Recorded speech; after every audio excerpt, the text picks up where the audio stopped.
So this week we're going to review a new EP called Stamp on It by Dea Matrona. Dea Who?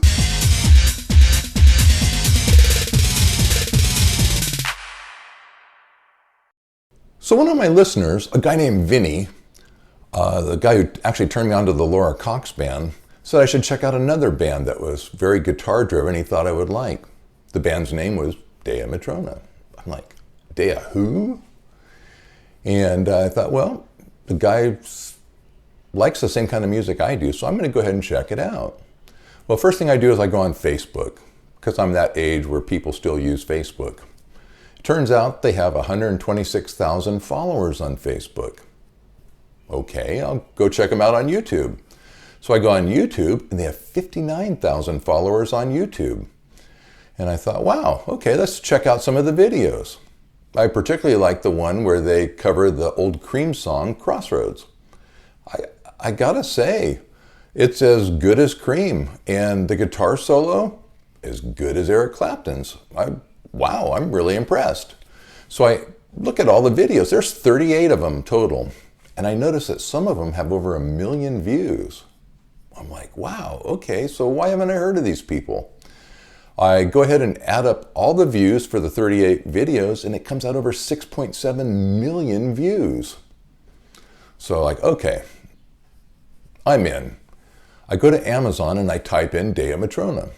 Nothing. No records, no albums, no cassettes, no CDs, no EPs, nothing. So I said, okay, that means they're probably self-published, which is how a lot of bands start. So I go over to Discogs and whoa, way too expensive. So I email Vinny and I say, hey Vinny, it's just too much on Discogs. If you find some of their albums cheap, or if the girls come out and issue a new EP or album, let me know and I'll pick it up.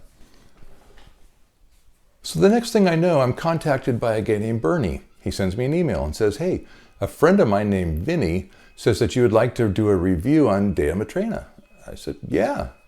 He asked me to send him my physical address, and he sends me a record.